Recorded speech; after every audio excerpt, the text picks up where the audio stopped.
Well, Jay, I know we've been talking about this for a Yeah. while, and it's going to be all over the place, but Yeah. we're going to bring AI into some really disruptive ways to these legacy industries. So I'll just introduce myself. I'm Anderson, one of the co-founders of Quanto. We're trying to tackle AI in accounting. I'm a former accountant, and I'm trying to bring this cool AI spin into the industry that I love, that I hate in many ways, that I just want to improve at the end of the day. That's awesome. Okay. Addison, thank you for thinking of me for this. I think it was like super interesting because we haven't seen a podcast format like this. We wanted to just, come and share some ideas. So, hey everyone, my name is Jay. I'm one of the co-founders of a company called OpenSesame. We're based and made with love in Toronto. But essentially what we're doing is we're creating these embeddable AI coworkers that connect into these management software companies' platforms and then allow their end customers to have an AI native experience on their product. So yeah, let's just dive deeper into, the state of what the people we're selling to, and then also just talk about product in general. Yeah, 100%. So none of this is, to be completely honest, we tried scripts. We tried to do many ways to try to organize this. And then being true to our nature, we're like, let's freestyle it and just have a conversation that we would typically have with a customer that we have on these calls. Constantly, me and Jay are getting pinged saying, hey, AI is going to come disrupt our industry. We're really scared. And there's a lot of like doom scaring out there for people to try to get leads. This is just like the honest conversation that we have with our clients on some of these introduction calls to be like, hey, it's not scary. People aren't losing their jobs right away, but there are ways for you to get into that efficiency. And if you're listening to this on LinkedIn or wherever you're seeing this, you're already ahead of most people because most people are not looking to talk about this. So maybe Jay, from your lens, you're much smarter than me when it comes to AI stuff. Jay's technical. He went to U of T, was the head of AI at the AI club at U of T. And so maybe if you want to just quickly say like, what is AI? Of course. When it comes to like these enterprise legacy companies. I mean, it really depends on the user experience. I feel like a lot of these companies kind of focus on like, oh, how can we bring AI to our customers? I think because after GPT came out, that was like the massive boom, right? I think you probably use GPT every day. So do I. Like our engineers are also using like AI coding tools. So that's become very prevalent. But I truly feel like it really depends on the experience they want to provide to their end customer. So a lot of the people we speak to, their kind of ideas are more or less like, oh, how can we provide this like chat GPT level experience to our customers? So I think the immediate kind of resolution is like, let's just start with a chatbot and then like build from there. But obviously you and I both know that it's much deeper than that. And I'm pretty sure you've been faced with a lot of this in the accounting workflow space as well, right? Yeah, definitely, man. But like, honestly, I'm actually excited about the chatbot. Like I think 2 years ago, we tried to start Quanto as a tax chatbot. Okay. And so anyone can ask their tax questions. And it helped. Like a lot of my friends on their personal tax during tax season were like, hey man, like this is actually helpful. I'm trying to get like credits that I'm getting. But then there was like this faux pas in the industry of like chatbots are like not that great. And there's all this questions about hallucinations. Maybe just diving there, like, and this kind of segues in for when we originally met. You're the hallucination expert, but like, what are your thoughts around hallucinations? Yeah, so I mean, just to give you guys a background, Anderson and I were both in this program called Next 36. So that's where we met for the first time. Anderson was like, my elder brother. I had a lot of like tax questions which he always helped out with. So I think that was the best way to kind of get to know him a little bit more. But at the time, our company went through a massive pivot. So right now we're signed to a different customer base. But our first product, because obviously my co-founder Anthony was selling to healthcare at the time, I was signed to the education space. So these are both very archaic industries as well, not been very disrupted over a long period of time. We realized that the kind of LLMs or these AI tools that they were using at the time, they were not performing as accurately. So our initial solution was, okay, let's give them like a plug and play platform where they can detect how their models are, facing these errors. So over the past couple of months, obviously we pivoted away from this. We're signed to a new customer base.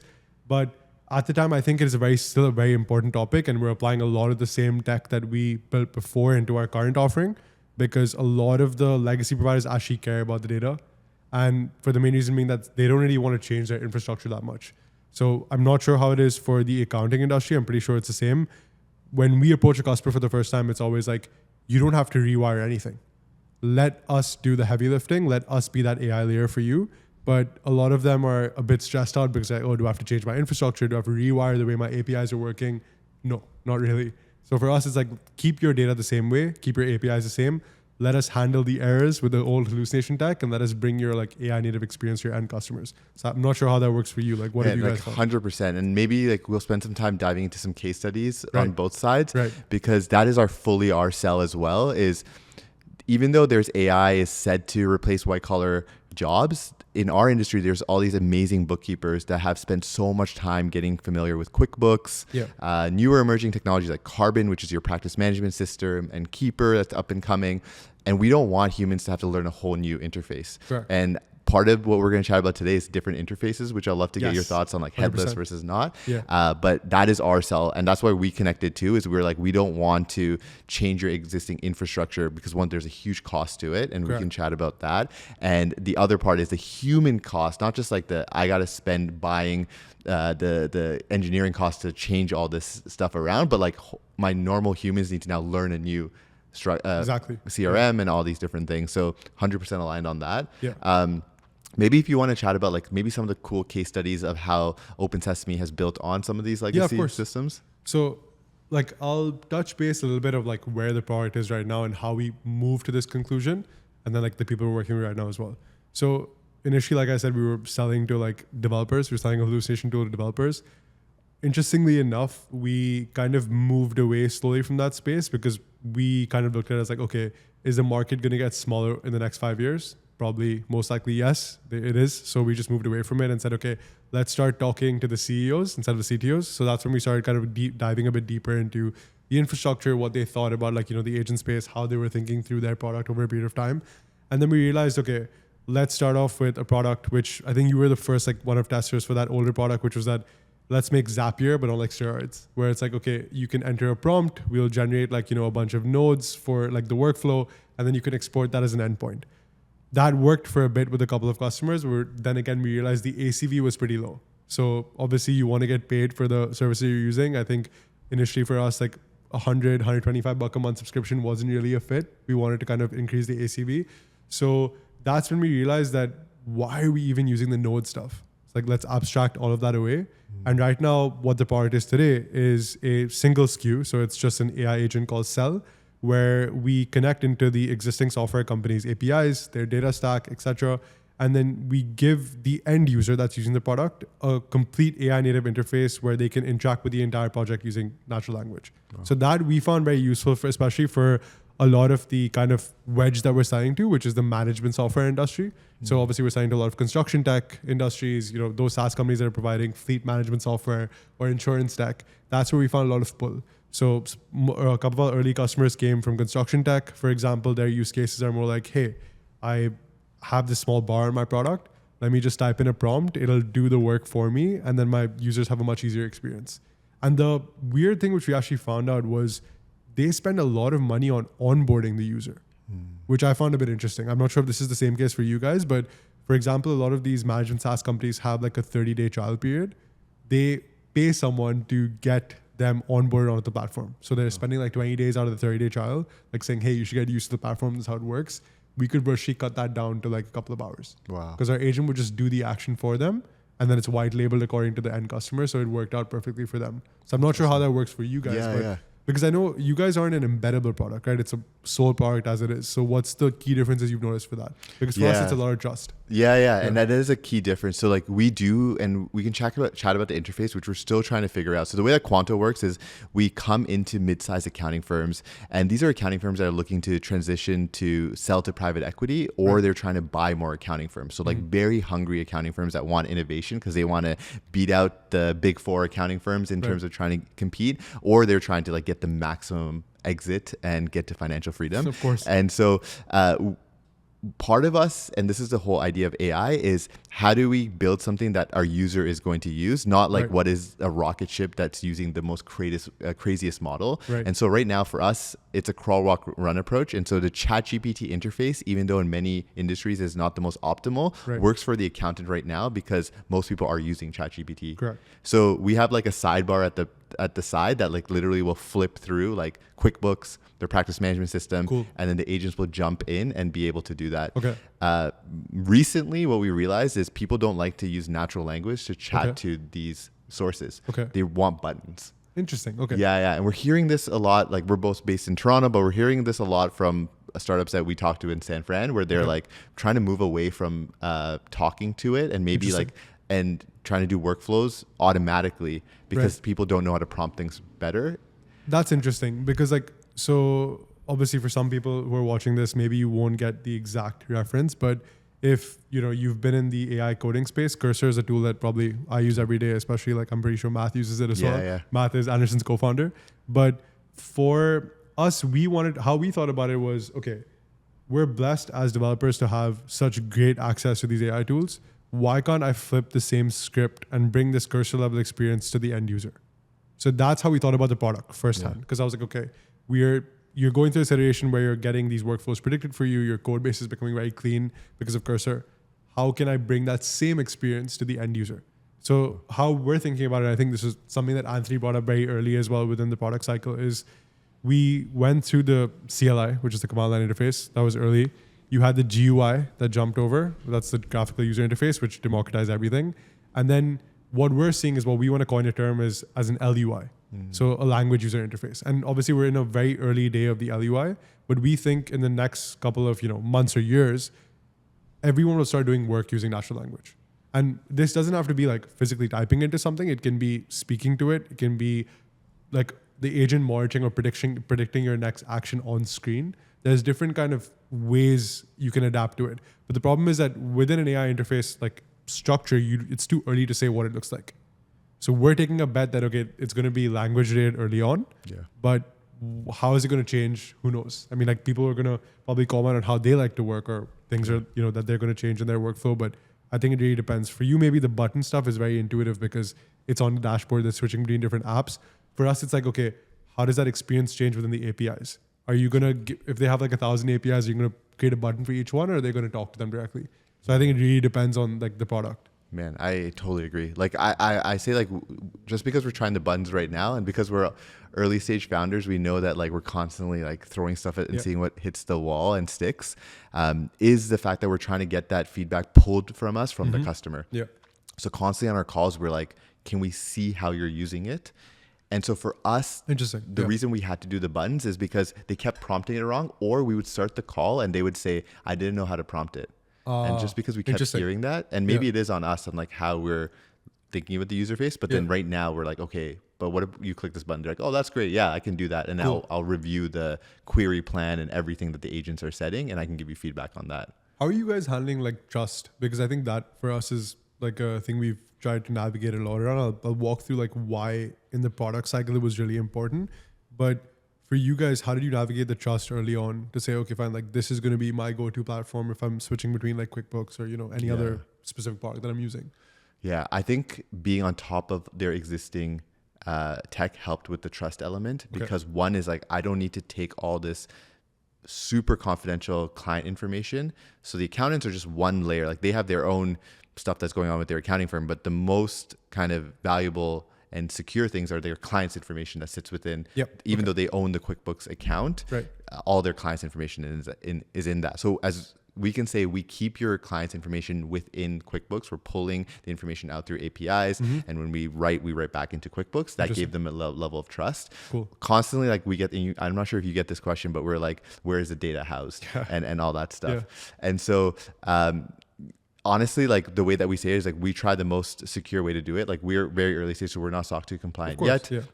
And so we only host the data that we need to be able to prompt the data to get your read capabilities right now. So a lot of our stuff is not write capabilities. So that gives them a little bit of comfort. And then we're just using AWS and like names that people can understand. Honestly, man, like it is a big question of like that, and is my data getting trained? So the one thing we always say is we toggled that OpenAI, it's not getting trained, but some clients are like, hey, I actually still can't trust it yet. Yeah, no, that's totally understandable. I think it's like, for us, it's a little bit different because our agent is physically doing the action. So we're reading and writing both ways, right? So it's like if you're pulling a report or you're creating a new report on the platform or adding like a worker onto your construction management platform, you could just tell our agent to do it and it would do it. So for us, security is like top of mind. It's how we're building the infrastructure from the ground up. But yes, it gets very complicated, especially when there's like a lot of APIs. I mean, we kind of pass it through the auth token level where it's like you have an auth token to get, information read or written. But for us, I think it really depends on how we're accessing the information at a given point. So what we've been doing lately, actually sped up the way the product's working, is the deployment has to be very simple. Because if the deployment's taking like a week or two, they're going to be like, what's happening? Yeah. I want to get, this as quickly as possible. You want to validate. And it's funny because like we came up with these like 6 metrics that I have like written down where it's like, this is really, really important for us to kind of push the product forward to the customer. Like those 6 metrics are how we make decisions on product every single day. So we only follow those metrics. And if those metrics work on reducing like the time to value, and also they work on actually reducing the friction to get on the product, then yes, it's a go from us. Wow. So like we're focusing on those 6 to make sure, okay, this works. This is, if it's possible, if a customer asks for this, it's like possible to add it to the product, then it's a go ahead. If not, then we can't do it. So that's like how we've been navigating it. One thing we realized really quickly is that when they embed like another product on their own product, that becomes a part of their product offering, which is super risky because it's like, hey, this is like our product right now. I'm white labeling this. It's upsold to my customers. It's a source of revenue for me. Like, how do I make sure that I trust this? So what we started with is like, okay, we have the agent look at the context of the screen. So if a user comes on for the first time, they have an onboarding question they want to ask. What we've been doing is we put it on their demo sandbox first. So that's an easier way to get the trust like really quickly because they wouldn't productionize it immediately. So for example, if they have a demo environment, which pretty sure every company who's using in that stage will have one, you put it on the demo environment and ship the demo environment to the end customer. And then we just watch the feedback loops. We watch the replays on how they're using the product. Then we get like a full information flow to like guide the decision on the product making. So that's been pretty good. Yeah, that's really cool, man. One thing that we just got pushed on as you were talking about like the demo environment and your customer using it is how are you tracking usage data? Okay. So to give you context, like we are having our customer using natural language prompts. Now we're moving to buttons. Yeah. But like, how are you to that point seeing how the customer is using the usage, and then how are you tracking that? So we focus on like the unique queries that they're sending in to the agent because, and we learned this on a psychological level. So initially the agent was on the bottom right, and that was a big problem because everyone was using it as a support chatbot, which I hated. Oh, wow. So we're an action-based agent. So we want it to be like, if you want to do something, you want to get a part of your work done. Yeah. Just like enter what you want to get done and we'll do it for you because it's connected to the APIs, it has the context, etc. So we had to like change that psychology and it's like, okay, don't put it on the bottom right. Let's move it to like the middle. So we put it to the bottom middle of the screen. And now it's kind of a non-intrusive piece where it's like it goes and comes when the user needs it. But I think the most important thing we learned over like a lot of the iteration cycles is that are these people actually asking for action-based queries or are they asking for support-based queries? So we had to separate that. Yeah. I think that's what we were measuring a lot in the earlier kind of pilots where we realized, okay, if they're asking for an action, number one, how do they even know this agent can do that action? So if it's within the scope of those APIs, how do we kind of isolate if the agent can do the action or not? Or how do you know, like you said, how do you know what to ask? Exactly. So we started, I'm pretty sure you've had this, like Math has showed you like this tab to autocomplete on cursor. Yeah. Where you start writing a prompt and you tap it. Or like on Gmail also, if you start typing something, it just like tries to fill out the sentence. Yeah. So since we're scraping a lot of, the data on the screen, we understand the context from the agent, we can essentially predict the next step. So that's been a lot. It's a bit harder, but it's been a lot of like focus on the product cycle where even when we go through like an iteration of when someone's setting a prompt for the first time, if they're asking for a report, like we should know, okay, what API is that going to call and then predict the action. Yeah. So in a way, it's not like it's full natural language, but like you said, the buttons or like the approvals or like the cues for a user become very hard because I don't expect someone, especially let's say if we're assigned to a construction tech platform and they're using this on a construction side, you wouldn't expect them to know how GPT works. Yeah. It's not going to be like an immediate kind of thing. And this is the same thing with bookkeepers, right? You're not going to expect them to know like AI is going to be fluent to use everywhere. You just want to save the time that's the most important to them. Exactly. So how do you do that?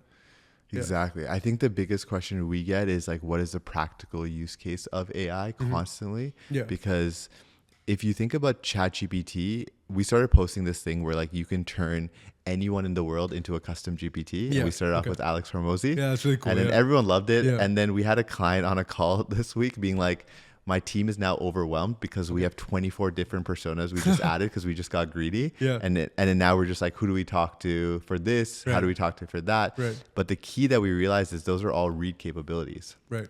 And so we're moving towards write ourselves, but that is the feedback that we constantly get is like, what is the practical use case of this and how much time does it save? And so we actually build in like Excel workflows what the normal time a human would take to do something. So for example, for us, it's like categorization, reconciliation, and then it could be like for a specific thing. So how long does it take for us to reconcile Shopify for an e-commerce business owner, a human? And so it could be like, it takes like 4 to 5 hours a week. Yeah. And we're like, okay, with our platform, how much does that reduce? Because sometimes if you just give people amazing read capabilities, like 24 cool, like Gary Vaynerchuk,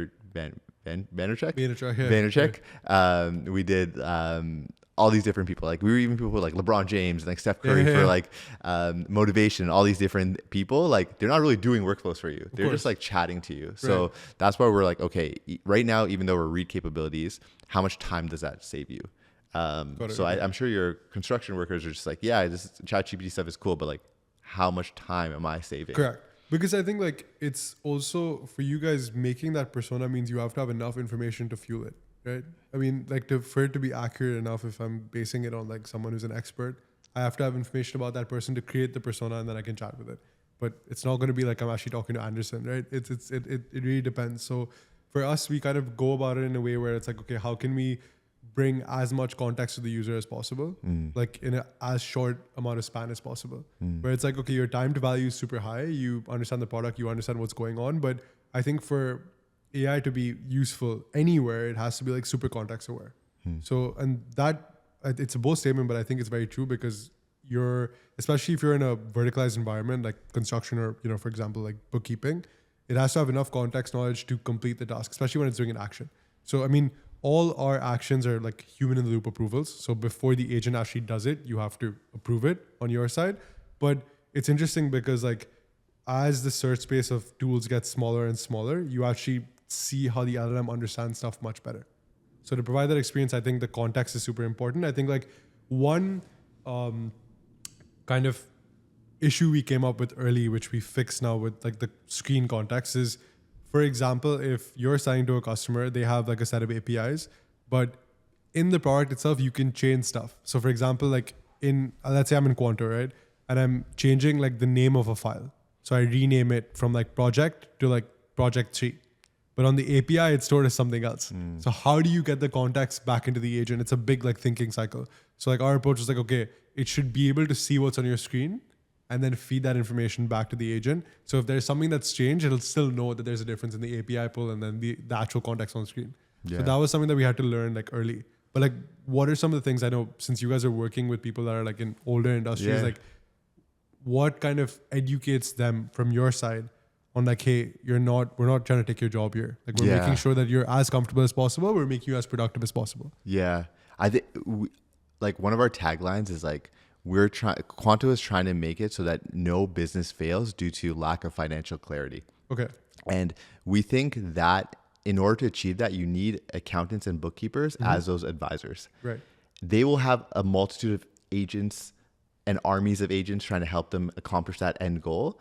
But what we're seeing, even with like LinkedIn content and all these things, is people need a face and as someone to associate it with it, or else they won't trust it. Interesting. Okay. And so that's why we're not trying to replace bookkeepers. Yeah. We're just literally trying to replace the remedial tasks that there's very rarely people that we meet. They're like, I love when I'm like sitting in QuickBooks and putting in journal entries manually each line, right? They're like, I'd rather just be talking to my customer and trying to improve their business in different ways. Of course. And so we're like, people only trust people. So we just want you to now, instead of serving 10 businesses, serve 25, 30, 50 businesses and just be able to review. To your point, I really like that and we'll want to like double check, especially because the question we get the most is, what if it hallucinates? What if it hallucinates, right? And so I know you guys started like, and you know so much about this. So maybe do you get that question in your industry? Like, for what sure. if it hallucinates? For sure, like without a doubt, because I think like for them, the most important thing is that like our metric that we kind of value on is like, if you are going to type something into our product or speak into it and have it do an action,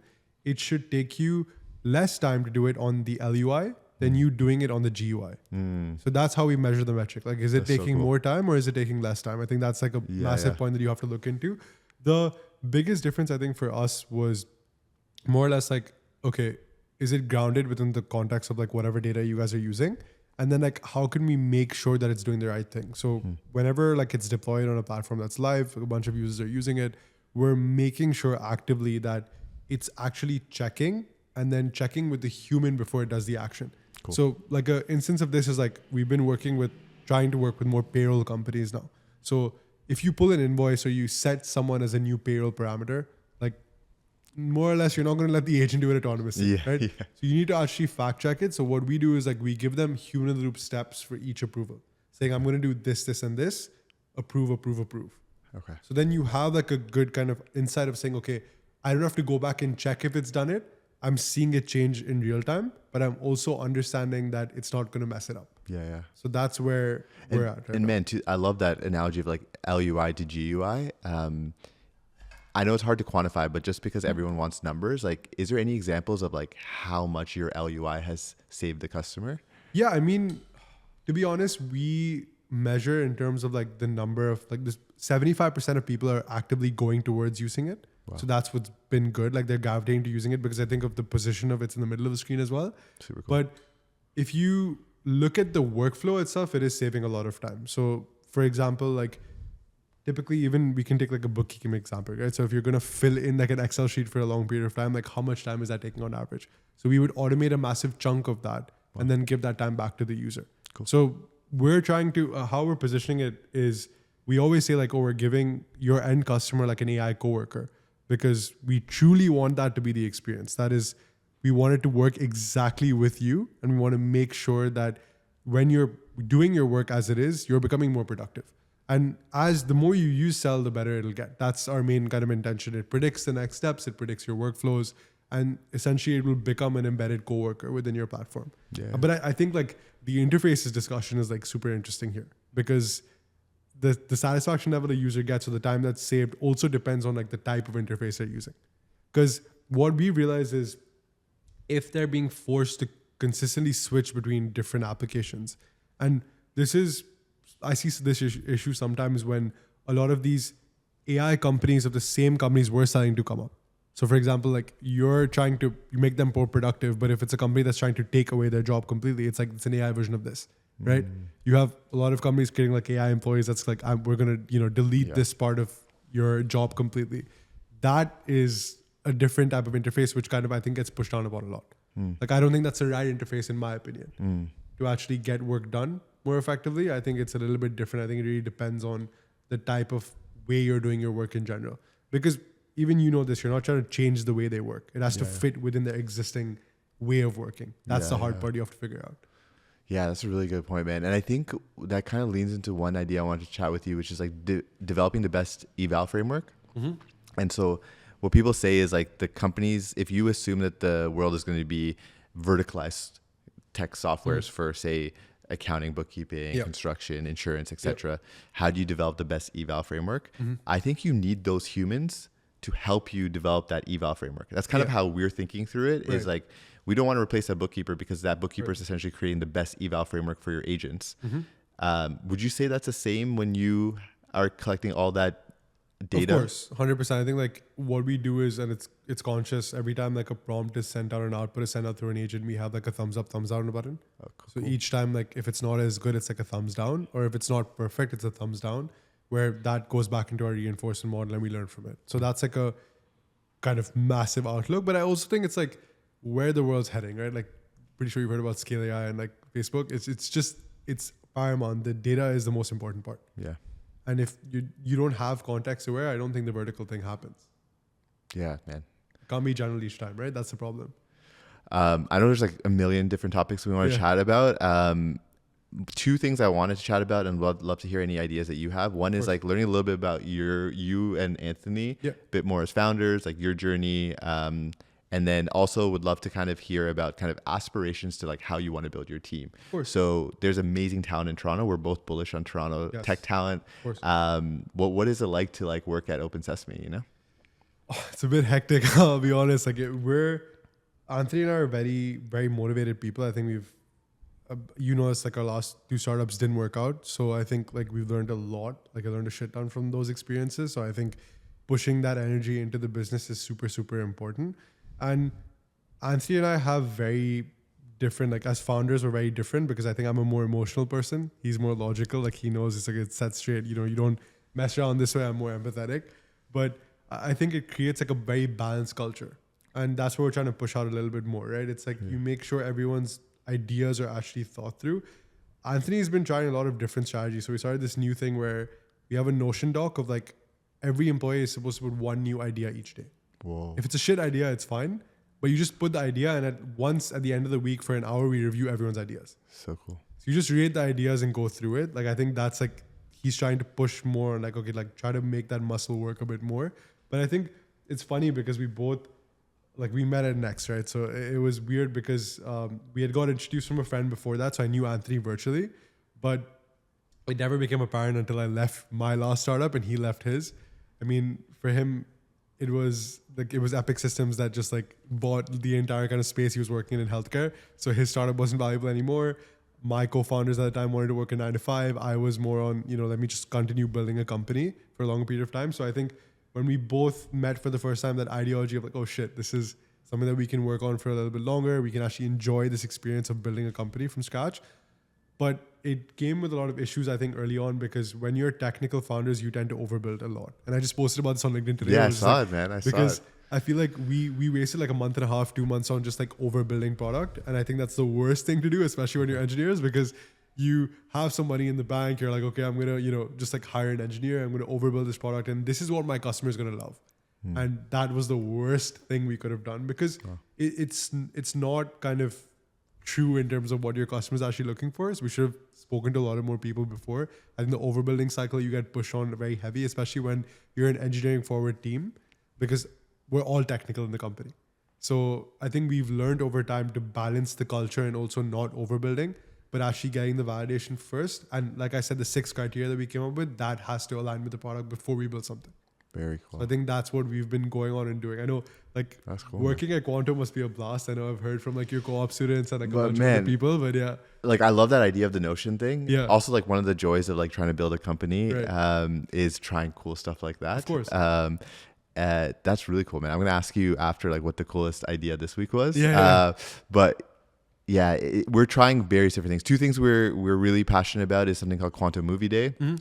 We think that with how fast AI is moving, we're in so many chats. Together we are in so many chats as well of people posting AI news constantly. And you're constantly saying like what matters, right? And so we as a team at Quanto have a Slack channel where everyone posts something that they're seeing through the week and be like, I think Quanto would benefit, or our team as a whole, or someone on our team would benefit, like the sales department or the engineering department. Then we come together, we try to make it like that feeling when you go into school and you see like the projector down and you're like, oh, it's movie day. And you look at your friend and you're like, it's movie day. And you're just going to watch a movie, you're going to chill. And we bring snacks. So we have a city market grocery store right beside us. So we all go as a team. We get like La Croix. Try to keep it healthy a little bit, but then we'll try to get some chips and stuff. And then we'll watch a lot of YC stuff we watch. Like we love a lot of YC stuff, or like accounting specific stuff. So we watch accounting influencers. And then we'll take notes as a team as we're doing it. Oh, that's cool. Okay. And then we'll put it into a custom GPT and we'll summarize it into the top 5 takeaways for our team. But then also we want to be publicly building. So then we share it to people. And we've had a lot of people being like, wow, like this is so helpful. I'm curious, like I actually wanted to ask you this question because we've been trying to kind of, I remember when we were doing the hallucination product before, PLG was our main motion of sales. Like right now, obviously the company right now where we're at is very sales led. So it's a lot of outbound, a lot of, like. Can you explain PLG quickly? Product led growth. Yeah. So this kind of leads into a lot of posting about your product publicly and leading sales with your product for the first time. That's like, I'm very comfortable with that. I've always been comfortable with that. So I think that's a great kind of motion. The only issue is when you're a sales-led company, for example, I'm pretty sure you guys are sales-led right now as well, right? Yeah. And definitely. So are we. We're not product-led growth yet. We're not in that PLG cycle. We're trying to open it up more. Definitely. What have you found works a bit more? Because this like touches on the distribution as well, right? Like, especially when you're selling to legacy companies. Yeah. Where does the distribution come from for you? Especially like, because you said, okay, most of our customers are on LinkedIn. Not all of them are. So how are you managing that?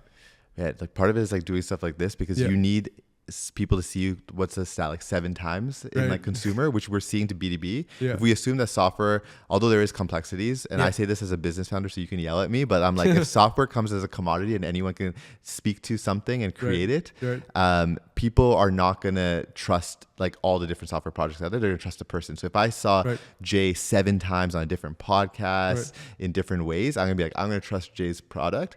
And so we love LinkedIn. Like we've met incredible people, partners through LinkedIn. But for us, it's really been conferences. Yeah.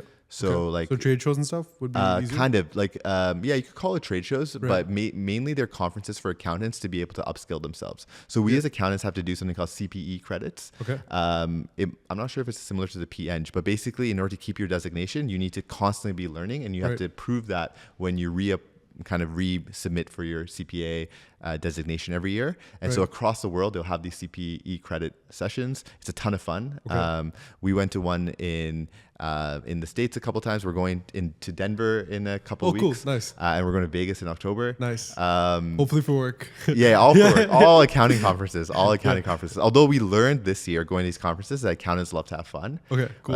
Like I thought, like just being an accountant myself, that we just get like lost in the numbers, but like these people are partying out there. So that's been a lot of fun, and we're meeting a lot of amazing people. But for us, it's conferences. LinkedIn has been amazing because you have to just see you multiple times, and it helps you get multiple champions within your company. So like I think your company has more of this because we target mid-sized accounting firms between like 5 to 20 employees. Okay. So we can sometimes close a sale with just one champion, which is the firm owner. Right. If they have multiple partners, we might have to convince them. Right. So we need a couple of champions, but ultimately to onboard our product as well, there's like 2 champions, like the firm owner and then their like most senior bookkeeper or accountant. Right. How about you? Like, how are you guys thinking about getting multiple champions in these like? So funny enough, like we've been looking at other distribution channels, like private equity firms, for example. So these are ones like aggregate like these old software companies that need to be disrupted. Okay, sure. Like we are the saving like lifeboat for you guys, right? I also think like during the sales cycle, it's really, really important to actually, and I posted about something the other day. It's like actually make them feel what their future is going to look like with you. So that's what we've been trying to do. And I think we approached it in a different way where I would go on the call for the first time prospect. You kind of understand what their problems are, you know, where they want AI in the product, and more times or less, they don't really know where to start. They're like, maybe it should be here. Maybe it should be on a side panel. Maybe it's an AI summary, but they truly don't know what the experience could be like.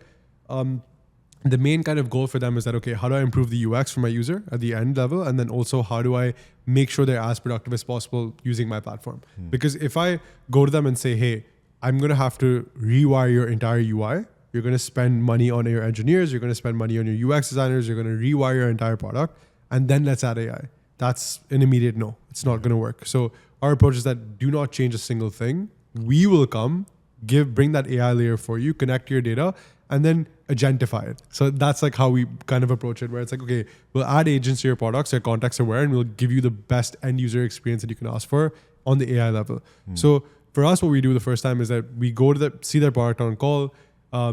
Funny thing is like I take a screenshot of like whatever I see the product wise. If I'm like, okay, this is interesting. They walk me through a demo. I can go to their website and get other screenshots of the product. I put that into Lovable, which is Lovable as a tool where you can make UIs very quickly. So I generate a UI, put that Lovable code as a repo on GitHub. I take it back to Cursor, add some APIs, and then I just connect our agent to it. So why I do that is because it's so personal demo wise that they just feel like this is exactly how it's going to feel like for my end customer. And that worked for us because it's like, okay, the playbook is you make them feel like this is how your product is going to feel like in the future with us and how it's going to grow also with us. And this is how we're going to be working partners for a long time. Because I'm not in it for 1 month sell. I'm in it for like a 2-3 year, of course, recurring revenue kind of expansion. Yeah. So that's the most important thing to us. Dude, I was like actually going there. It's like exciting that you read my mind of going to Lovable because that was a huge unlock for us earlier this year. Yeah. Where I felt as a business lead, I was wasting so much engineering resources on demos. Yep. So I would be like, hey, can you tweak this? Can you tweak that? So then we got Lovable and like exactly what you were saying. We would go into these calls with accounting firm owners. And we would do something where like some accounting firms are getting better with like cooler websites, but some of them have like really archaic websites. Right. I would snip that website, put it into Lovable and be like, hey, make it better based on this and other cool websites we've seen. Yeah. We go in and we're like, hey, like we can work with you in different ways. FYI, we saw your website. This could be a really cooler way to do your website. Have you ever thought about that? Have you thought about embedding a pricing calculator that automatically prices things for clients to get you better leads, all this other stuff? And they were like, whoa, you can do all this? And like, you did this for me? That's so funny. Like, that's, you took so much time. So you're okay with like you're not on the thing of like, oh, I don't want to give advice. And you're like, okay for the free advice. Let me give you guys as much as resources as possible. Because I think the way AI is moving so fast is if I can give you that much, because it's only taken me like 5 minutes before the call to do this, right? Because we set up templates too, where we just plug it in.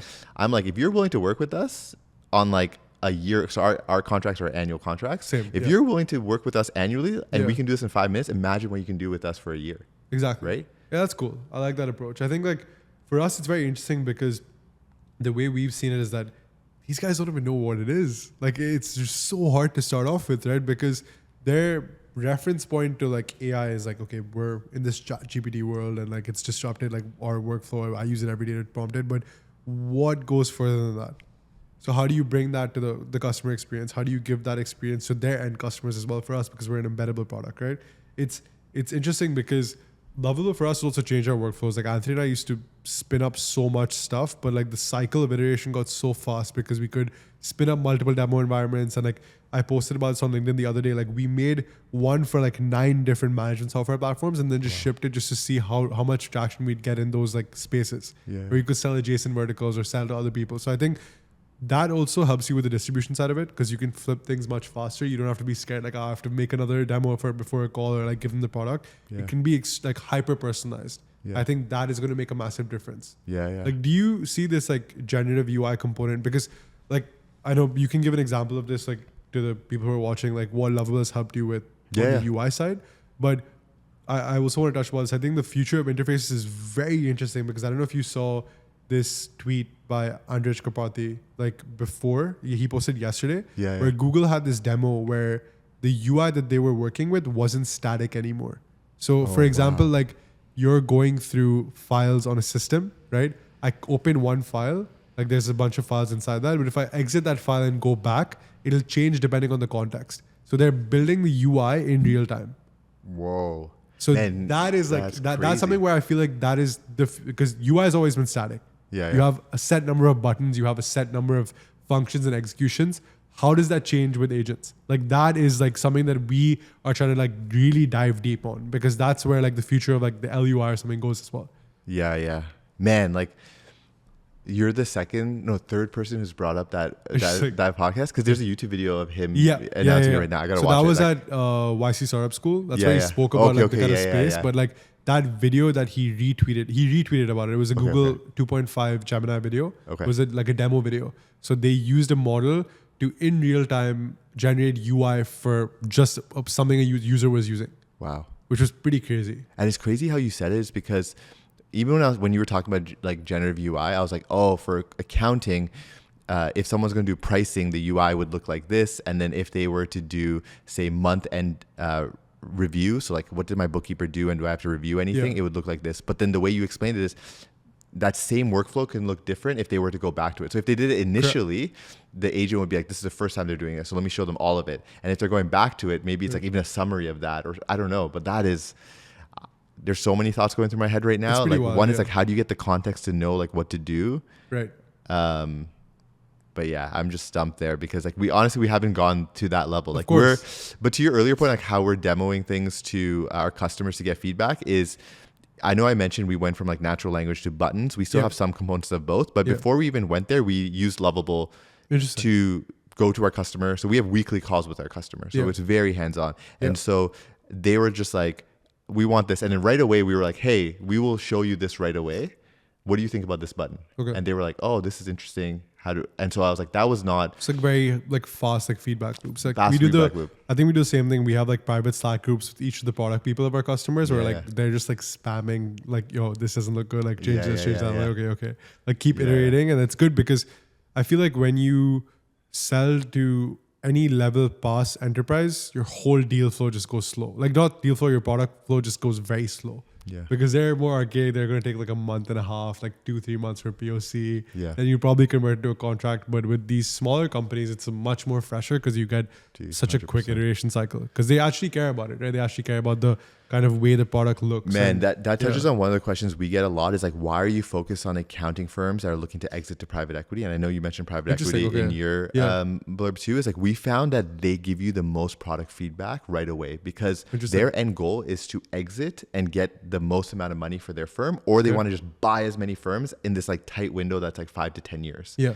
And so to your point, like we took actually advice from you, and we have also Slack channels with all of our champions so that they can just message us fast, because we want to get that feedback right away as fast as possible. And we found accounting firms looking to exit to private equity have been fundamentally the best champions because they're so hungry to try the latest tools and to be able to like iterate on their company and be able to like essentially 2x capacity is their goal. This is interesting. I'm curious, like what do you think your software is going to look like for bookkeepers or accounting firms in the next like year? Like what do you want to be for them in that case?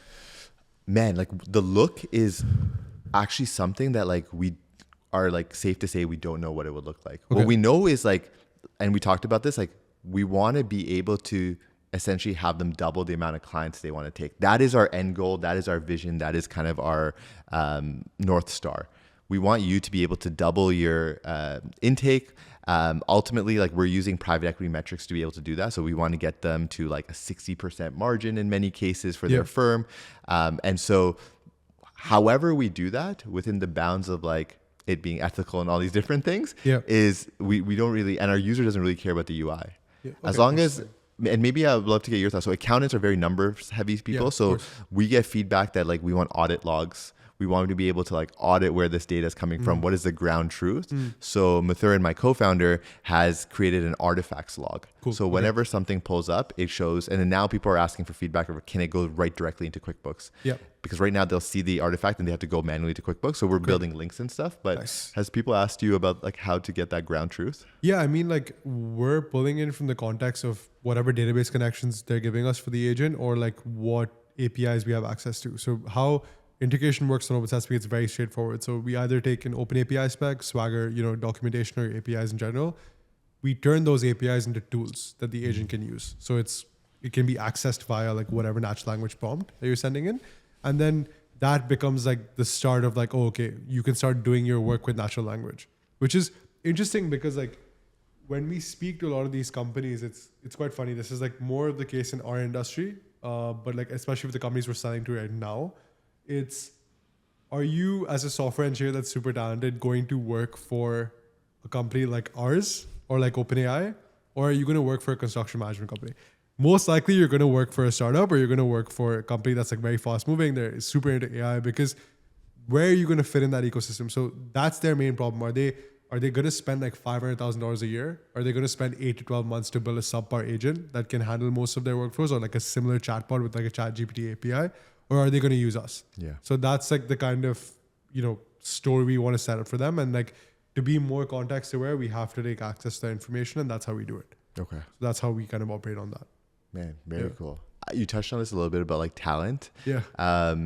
We actually got to this. I know we riffed on this about a bit as well. It's like there's a lot of demand from clients to do AI things to their interface in different ways, and people want to learn about it. So we have too many meetings in our calendar, and talent has been like hard to find, especially on the engineering side, like good talent. How are you guys thinking about finding talent? And do you want to talk a little bit about your views around Toronto talent? Yeah, of course. I mean, like Waterloo is like a talent engine. So I think like everything that comes out over there.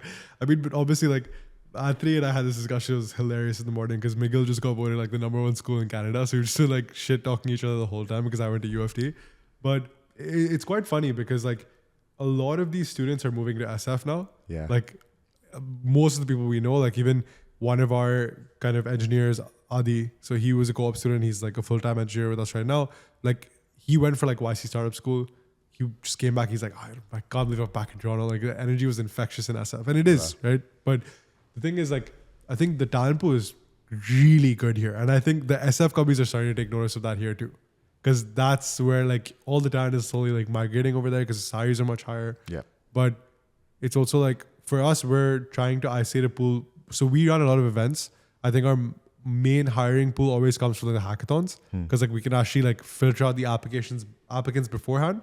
You know, we have a really talented pool of hackers, And then you can say, okay, the best one, maybe they're a good fit for the company right now and like the stage. But you know they're actively like smart. You know they're great developers. They're coming from Waterloo. They're coming from UFT. To be honest, like school isn't like a massive input for us. Like we don't really look at it that much. Obviously, co-op students from Waterloo are amazing, but like it's not like you have to be from Waterloo to be hired by OpenSesame. Yeah. It just depends. We just look for, can they actually think out of the box and can they think quick on their feet to come to that conclusion? Because I feel like in a startup, even this, it's not a very like hierarchical kind of structure where like you have to do this and you're going to do this. Like they have to put a lot of their own input into it because they're guiding a lot of the product. So same thing. That's why with Anthony's like Notion for ideas. It's just like you have to put your ideas in it. No matter if you don't have, if it's a shit idea, it's a shit idea. Just put it in. Yeah. Man, like there is no hierarchy. Like we have co-ops that are on calls with like accounting firm owners with like 20 years experience, and accounting firm owners are like constantly asking them for questions. They're like valuing any sentence coming out of our co-op's mouth because they're like, you're building with the latest AI tools. We want to hear from you.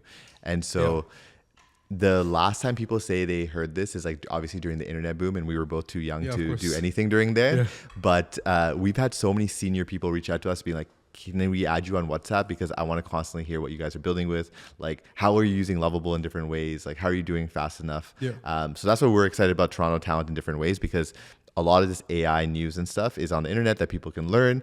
And we've actually built a kind of an AI agent system for recruiting.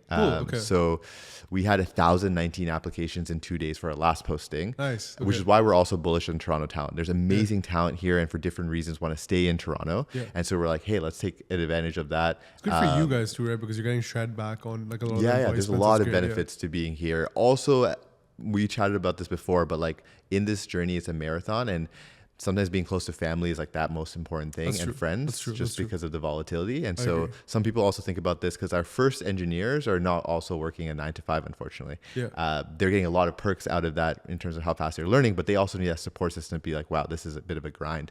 But going back to our system that we built out, it basically, and this is a co-op, our co-op Merciful who built this out, is it has a form. It's a Notion form. It takes in all your information, your resume, your GitHub, and it takes to your portfolio. We're super bullish on portfolios because we're like, hey, if you have access to all these cool AI tools and you're a student and you don't have that work experience, you can still build cool stuff and showcase to us.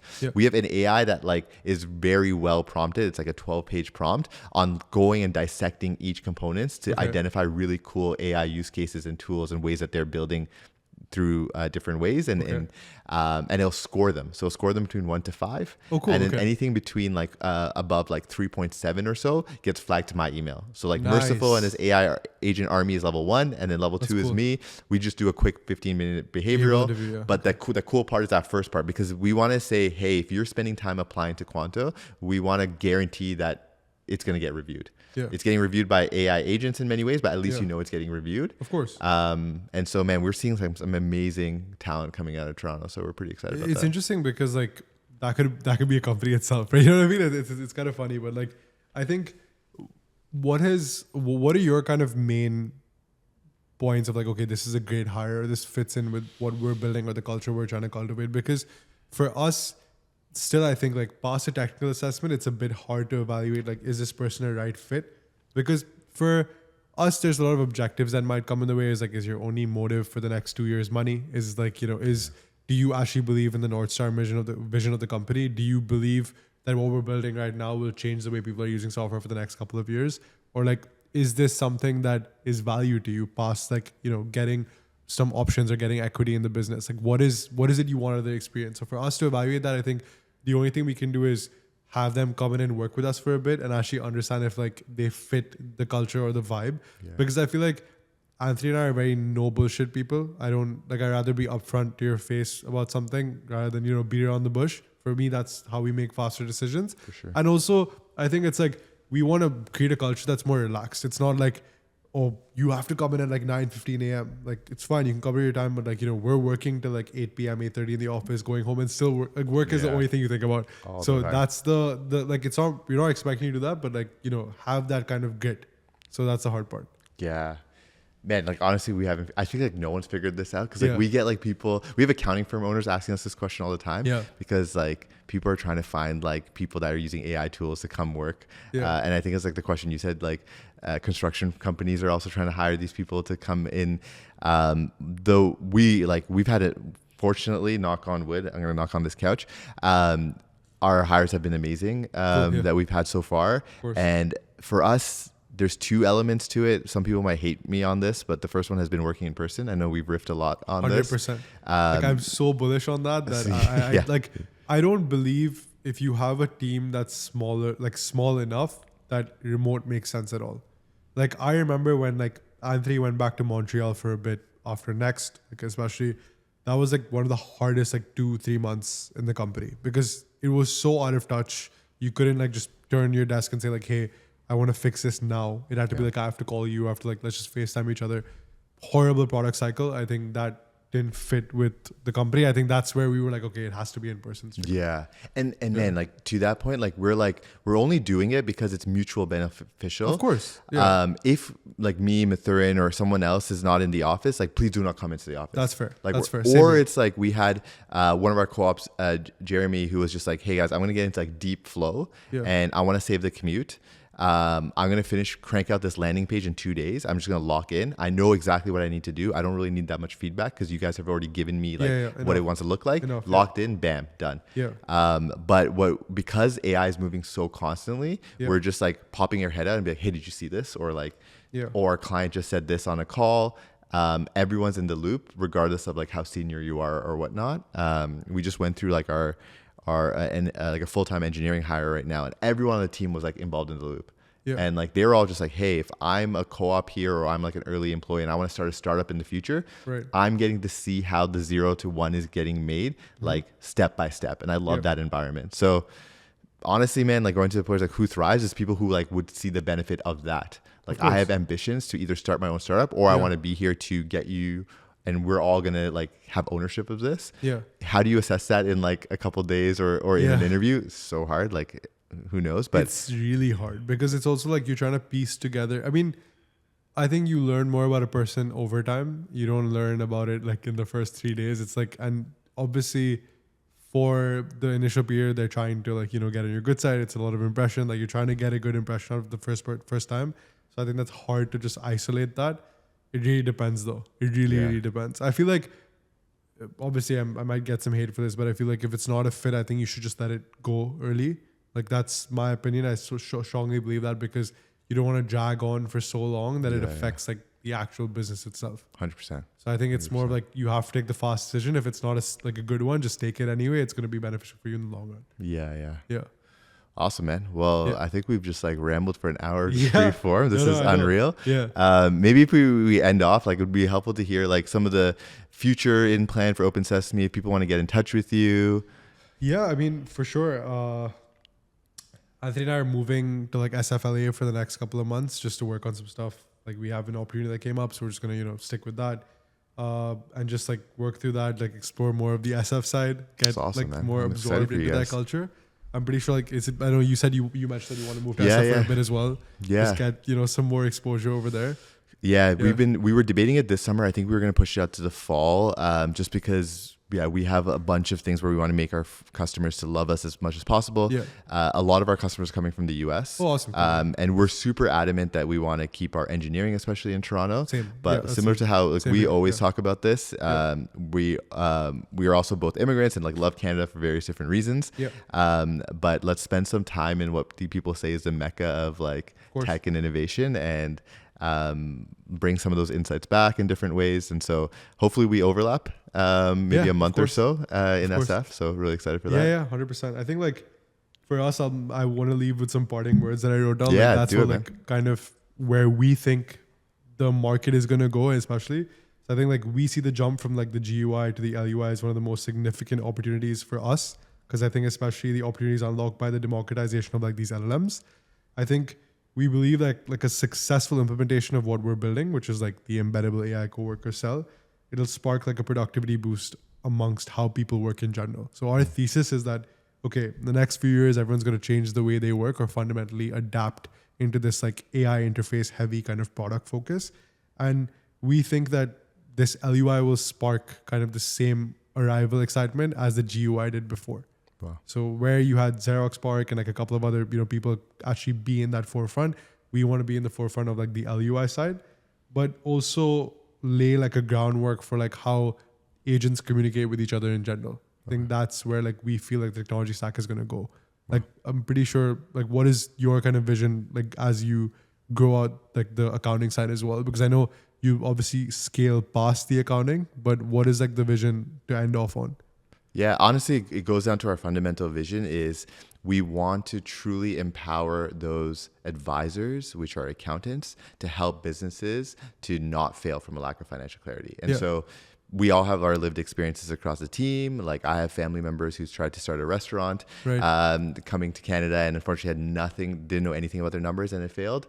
And then that impacted our family in different ways. And so we're like, if there's an accountant who was able to take on way more customers, and they had agents in different ways to empower those accountants to take on more customers, then a lot of these entrepreneurs from different countries or budding entrepreneurs can get that advice that they need to be able to focus on creating amazing products and not really worried about like, do I have enough cash or how do I get the best tax advantages so my business can continue for much longer. So that's kind of like the North Star we're trying to chase. That's awesome. To get there. Yeah, but hopefully we can do this again. If you guys like the content and you like the conversation, like let us know. Yeah, 100%. And like probably the next one, we probably get someone else, a guest, share some insights. Have like a riff on like a specific conversation. But yeah, like if you guys like the form of content, let us know. Yeah, please. We love feedback so much. And so this is the first of hopefully many. And would love to see it slice and dice in different ways on LinkedIn. And yeah, really appreciate everyone's time. And Jay, appreciate you teaming up to do this. 100%. So, thank you. We'll see you guys. Take care.